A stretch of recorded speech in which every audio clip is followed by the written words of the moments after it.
Are you absolutely furious at the thought of another season of unfulfilled promise? Or are you brimming with a cautious optimism that this time, things will be different? Because for the Toronto Maple Leafs, the offseason has been less about a gentle breeze and more about a seismic shift, one that has left many wondering if the path forward is actually a step back. We're talking about the departure of a cornerstone, the whispers of regression, and the eternal question that haunts every Leafs fan. Can they finally get it done?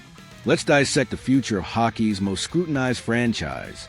All right, let's not mince words. Folks, the Toronto Maple Leafs, fresh off another second-round playoff exit at the hands of the Florida Panthers, are facing a stark reality check.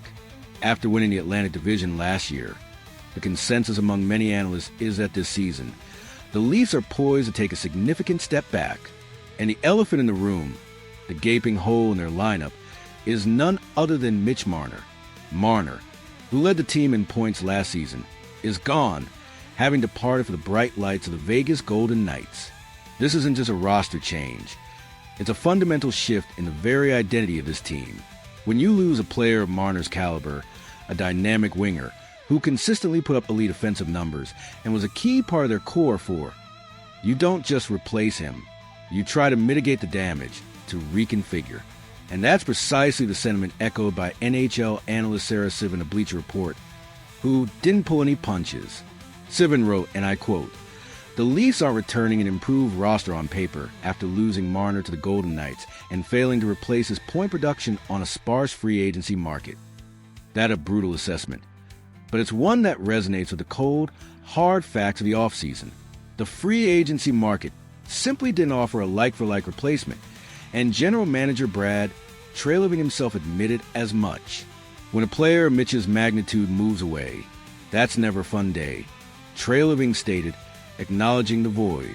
He added, "Mitch was a top six forward, and we haven't replaced that hole. That's really where our focus is." A general manager openly admitting a critical need hasn't been filled, that speaks volumes about the challenge ahead.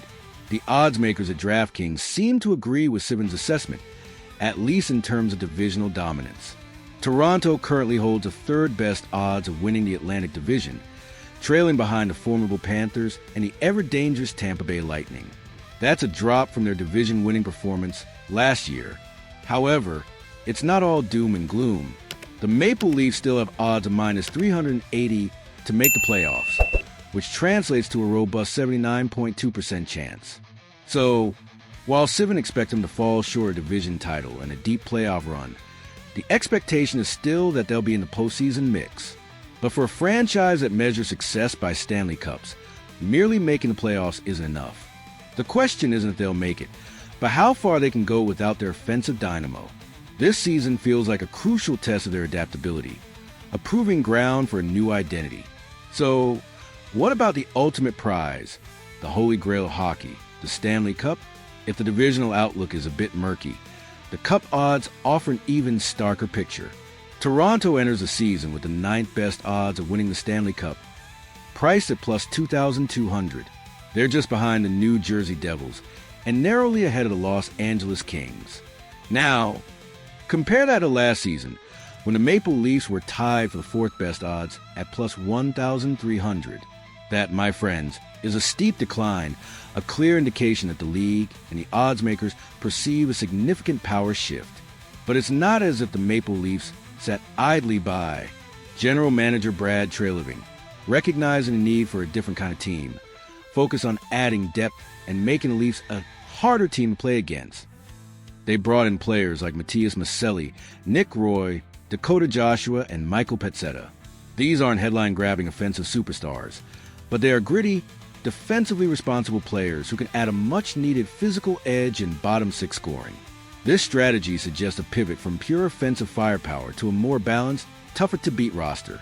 It's a philosophical change, a recognition that perhaps the core for era as it was needed more complementary pieces, more sandpaper.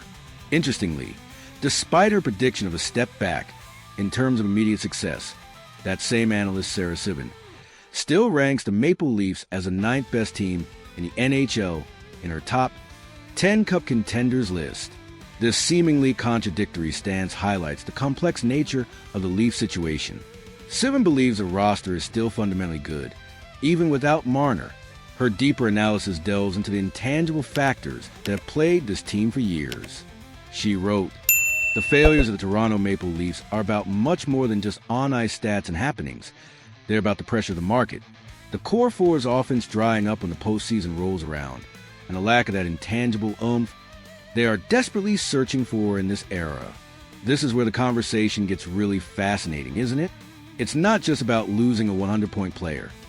It's about the psychological burden, the weight of a demanding market, and the historical baggage that comes with being a Maple Leaf. Sivan points out, on paper, Mitch Marner is one of the best two-way forwards in the game and a 100-plus point player. In reality, the team couldn't get it done in the core four era, partially due to the combination of key players and the ability to handle pressure. This is the crux of it. Sometimes a change, even a painful one, is necessary to alter the team's collective psyche. And this leads to a compelling, perhaps even hopeful, observation from Sivan. The Leafs are making leaps and bounds while losing a player that has been a team centerpiece for years, but they are certainly entering a new era and moving on from a disappointing vibe that has haunted them for years. Shedding that counts for something. Think about that for a moment. Could the departure of a beloved but often scrutinized player and the subsequent shift in roster philosophy actually be a cathartic release? Could it free the remaining core three, Austin Matthews, John Tavares, and William Nylander, from the immense pressure and perceived failures of the past? Could this new era be less about immediate statistical improvement and more about a fundamental change in culture and resilience? The Toronto Maple Leafs will open their 2025 NHL season on October 8th against their storied rivals, the Montreal Canadiens. That game won't just be a season opener. It will be the first glimpse into this new era, a chance to see if shedding the past, even a productive part of it, can truly lead to a different future. The stakes are as high as ever, and the narrative has never been more intriguing. So, there you have it, a deep dive into the Toronto Maple Leafs' tumultuous offseason and the conflicting predictions for their future. Will they truly take a step back, or is this a necessary recalibration before a leap forward? The answers will unfold on the ice. But the conversation starts now. What do you think, Leafs Nation? Is losing Mitch Marner a death blow, or is it the painful but necessary surgery this team needed to finally break through? Let us know your thoughts in the comments below. And if you appreciated this breakdown, please hit that like button and subscribe to the channel for more exclusive insights and passionate sports analysis. Your engagement fuels our coverage. Thanks for watching, and we'll catch you next time.